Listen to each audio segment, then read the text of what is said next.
Hello दोस्तों, स्वागत है आप सभी का हमारे इस YouTube channel easy exam classes में। आज की इस वीडियो पे हम लोग कूलॉम्स लॉ के बारे में चर्चा करने वाले हैं। कूलॉम्स लॉ एक बहुत ही ज़्यादा इम्पोर्टेंट क्वेश्चन है अपने कक्षा 12 के भौतिक विज्ञान में।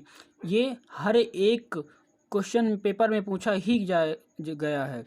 तो इसके बारे में चलिए विस्तार से जानते हैं। क्या है कूलॉम्स लॉ, क्यों लगता है, कहाँ, क्या, कैसे, इन सब चीज़ों के बारे में जानते हैं।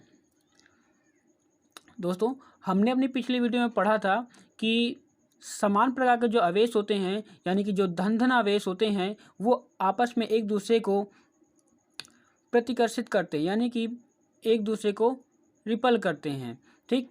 लेकिन अगर उसी में एक पॉजिटिव हो और एक नेगेटिव हो तो वो आपस में एक दूसरे को अट्रैक्ट यानी कि आकर्षित करते रहें।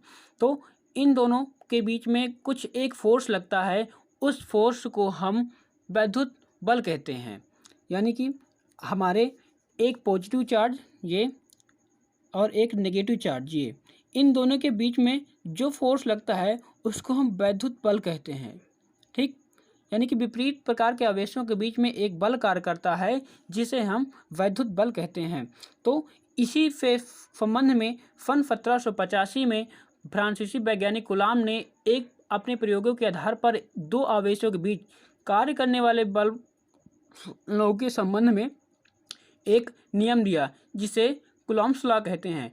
इस नियम के अनुसार क्या होता है कि एक पॉजिटिव और एक नेगेटिव चार्ज के बीच में कुछ बल लगता है जिसे हम वैद्युत बल कहते हैं। तो इसी से संबंध में इन्होंने एक नियम दिया, इसे कूलॉम का नियम कहते हैं। इस नियम के अनुसार क्या होता है कि दो स्थिर बिंदुओं के बीच लगने वाला आकर्षण बल या प्रतिकर्षण बल दोनों आवेशों के बीच की मात्राओं के गुणनफल के अनुक्रमानुपाती तथा उनके बीच की दूरी के वर्ग के व्युत्क्रमानुपाती होता है, ठीक। तो जैसे कि क्वेश्चन में जो नियम हमारा कहता है कि जो बल इन दोनों के बीच में, चलिए हम देखते हैं कि मान लो यहाँ पर हमने यहाँ पर Q1 मान लिया, ठीक, और यहाँ पे हमने Q2 मान लिया। इन दोनों के बीच की हमने डिस्टेंस को R मान लिया, ये R मान लिया। अब इसके बाद ये हमारा एक नेगेटिव है और एक पॉजिटिव है। इन दोनों के बीच में कुछ बल अप्लाई होगा जिसे हम वैद्युत बल कहते हैं। जो कूलॉम के नियम के अनुसार दोनों के बीच में लगने वाला बल इन दोनों आवेशों के गुणनफल यानी कि हमारे Q1 और Q2 इन दोनों के गुणनफल के अनुक्रमानुपाती, ये अनुक्रमानुपात का चिन्ह होता है, और इन दोनों के बीच की वर्ग की दूरी के व्युत्क्रमानुपाती, यानी कि F जो होता है हमारा व्युत्क्रमानुपाती होता है 1/r² के। ये इसके बाद इन दोनों को जब हम मर्ज करते हैं तो हमारा एक कोफिशिएंट यानी कि नियतांक आता है जिसको हम K से दर्शाते हैं। ये इसके बाद यहाँ Q1 - Q2/r², ये फार्मूला हमारा कूलॉम्स लॉ को सत्यापित करता है।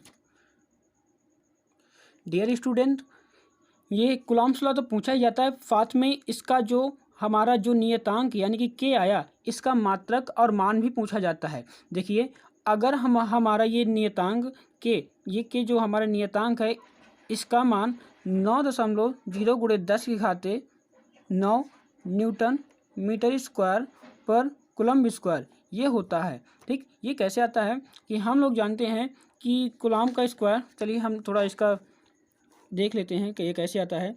हम जानते हैं कि जो हमारा आवेश होता है इसका मात्रक कूलॉम होता है, ठीक। और दूरी का जो मात्रक होता है वो होता है r² यानी कि मीटर स्क्वायर। ये दूरी का मात्रक हमारा होता है मीटर में, ठीक है, ये हमारे मीटर में होता है। इसका मात्रक निकालने के लिए हम क्या करते हैं कि हम इस न्यूटन के नियम कूलॉम के नियम को देखते हैं। तो हमें ये K का मान चाहिए, तो हम K के मान को ऐसे करेंगे और ये हो जाएगा यहाँ पे Fr²/Q1/Q2। ये अब आपको सभी को पता है कि जो फोर्स का मात्रक होता है वो होता है न्यूटन। और ये अब देखिए, ये R का मात्रक था हमारा मीटर, तो स्क्वायर लगा है, इसके लिए क्या हो जाएगा मीटर स्क्वायर। और ये इसमें भी कूलाम है, ये भी कूलाम है, तो दोनों मिलके हो जाएंगे कूलाम स्क्वायर। ठीक है, ये होता है। तो ये हमारे इस तरह से हमारा मात्रक को प्रूव किया जाता है। दोस्तों, हम निर्वात में इस के मान को कुछ ऐसे भी प्रेजेंट करते हैं 1/4π(f(0), ठीक, जिसमें ये जो हमारा f(0) होता है ये विद्युतशीलता को दर्शाता है। ठीक, f(0) को हम निर्वात की विद्युतशीलता कहते हैं। तो एग्जाम में कभी कभार इसका मान पूछ लेता है, तो चलिए हम इसके मान को किस तरह निकालते हैं उस चीज़ के बारे में जानते हैं। तो आप सभी को पता है कि ये हमने लिख दिया, मान लो कि 1/4π(f(0), ये बराबर होता है 9.010⁹ के। ठीक, ये होता है हमारा। इसके बाद आप जानते हैं कि ये होता है न्यूटन मीटर स्क्वायर पर कूलाम स्क्वायर। ठीक, अब इसके बाद हमें चाहिए इसका मान। तो इसके मान के लिए क्या करना पड़ेगा कि हम इसको यहाँ कर दें, इनके यहाँ कर दें, तो हमारा हो जाएगा f(0) 1/4π × 9.0 × 10⁸ ये होने के बाद इसमें हम देखते हैं कि अपने पाई का मान रख देते हैं। तो पाई का मान सबको पता है कितना होता है, 3.14 × 9.0 × 9, ये हो गया। अब इसको जब आप सॉल्व करते हैं तो आपका आता है 8.85 × 10⁻⁻12, ये आता है कूलाम स्क्वायर पर न्यूटन मीटर स्क्वायर। ठीक, तो ये f(0) का हमारा मात्रक और मान होता है। एग्जाम में ये कई बार पूछा गया है 2 नंबर पे भी, और कभी कभार ये पूरा का पूरा जो अगर आपका 5 नंबर में आ जाता है तो आपको ये सॉल्व कर देना है। तो ये था हमारा कूलाम्स का नियम। तो अगर आपको ये वीडियो पसंद आई हो और तो इस वीडियो को लाइक कर दीजिएगा और चैनल को सब्सक्राइब कर दीजिएगा, और आगे आने वाली वीडियो आपको मिलती रहे। Thank you friends. हमने प्लेलिस्ट में पूरी की पूरी वीडियो डाल दी हैं, आप उसमें जा कर के आपकी जो भी आपको क्वेरी चाहिए नहीं हो तो वहाँ पर आप जा कर के देख सकते हैं। अगर आपको फिर भी कोई डाउट्स होता है तो आप हमारे कमेंट सेक्शन में जा कर के हमसे कमेंट में अपना जो भी क्वेश्चन हो, जो भी क्वेरी हो, हमसे पूछ सकते हैं। Thank you.